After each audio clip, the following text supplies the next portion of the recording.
Hoteliers really do love a good debate about the OTAs versus the direct booking channels. And it's one of the topics that's most discussed in the hotel space on LinkedIn and online and even in Reddit by hotel teams is this OTA versus direct battle that seems to always go on. But what I find is we talk a lot about about how one channel is better than the other, or that one channel is more expensive, or we focus on these types of things, but we don't often in the industry talk about how are we going to make the direct channel and the OTA channel work together.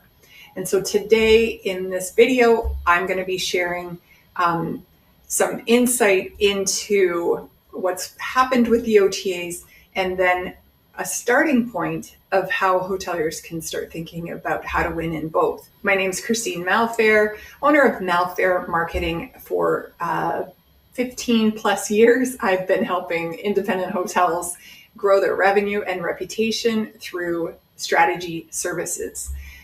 So let's get back to that quote. It was blunt, it was unapologetic.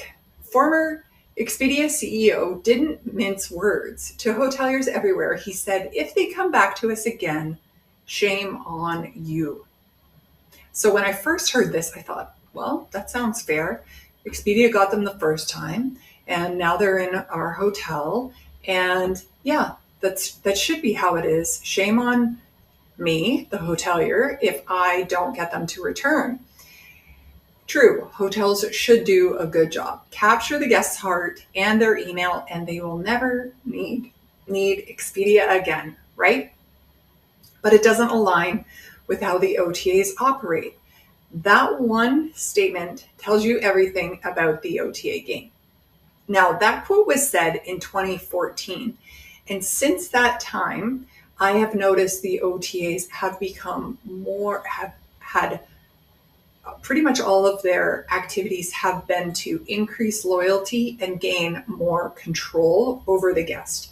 So that might be through their journey, might be through obviously marketing and advertising, controlling data, not giving any of that away to the hotels. So the reality hotels face is Expedia says it's your job to keep the guest, but they build their entire platform to keep the guests for themselves.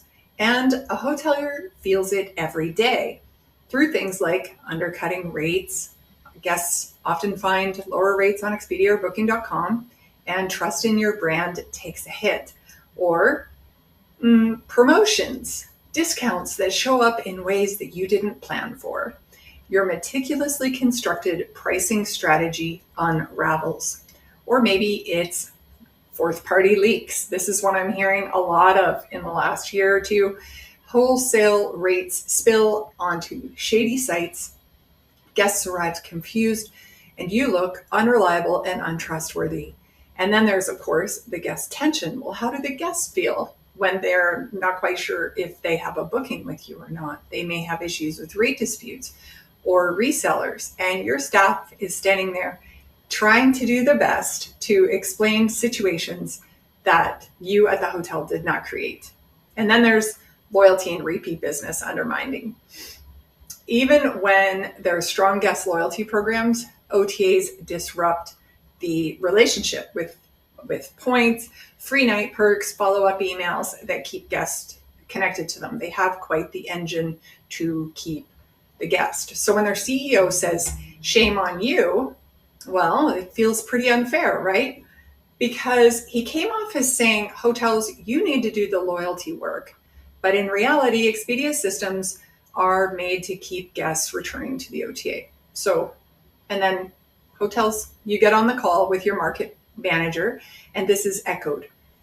You are going through performance reports with your OTA market manager, and they seem to shift a burden and put pressure on the hotels to participate in programs, in different promotions.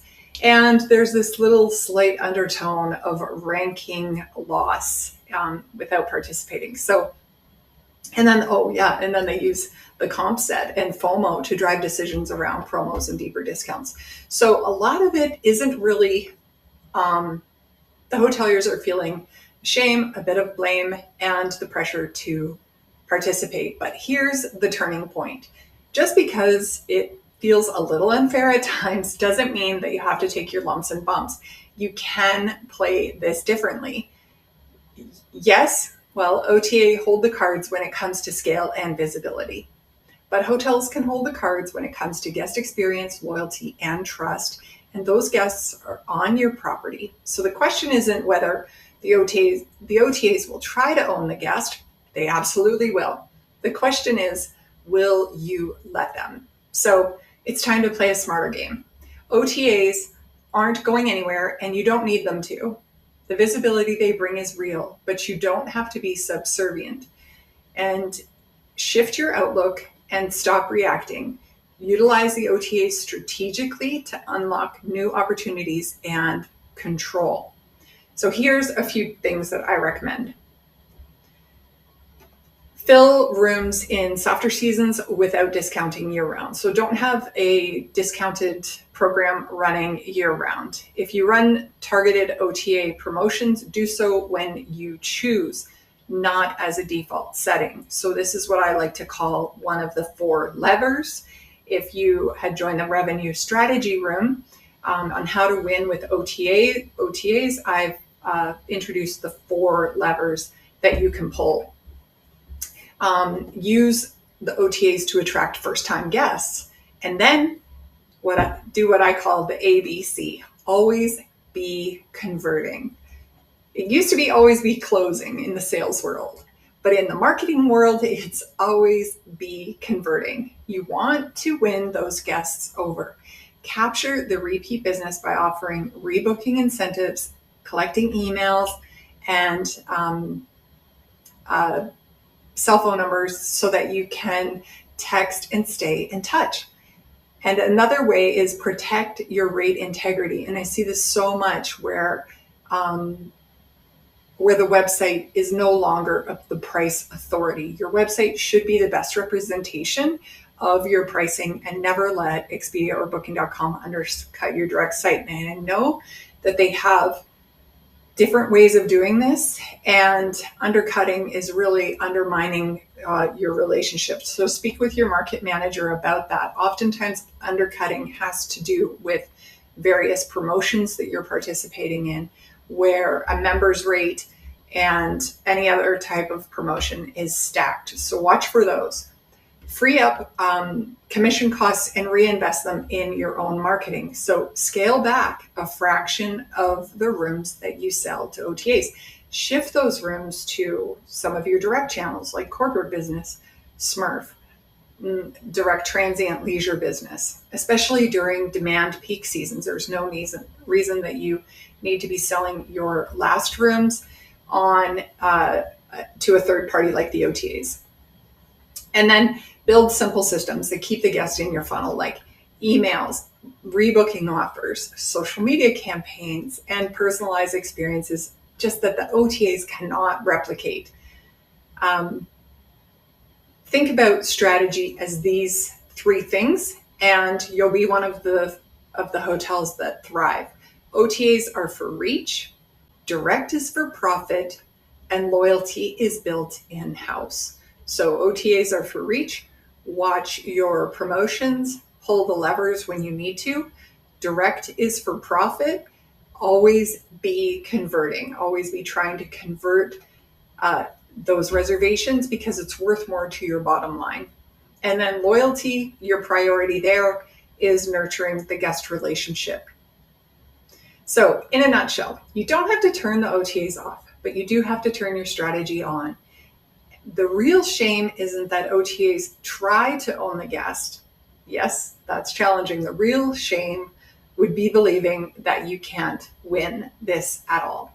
So if you want to build a winning plan, visit malfairmarketing.com. You can book a strategy call with me there. We can talk about some challenges that you have and some ways to overcome those. Thanks for watching.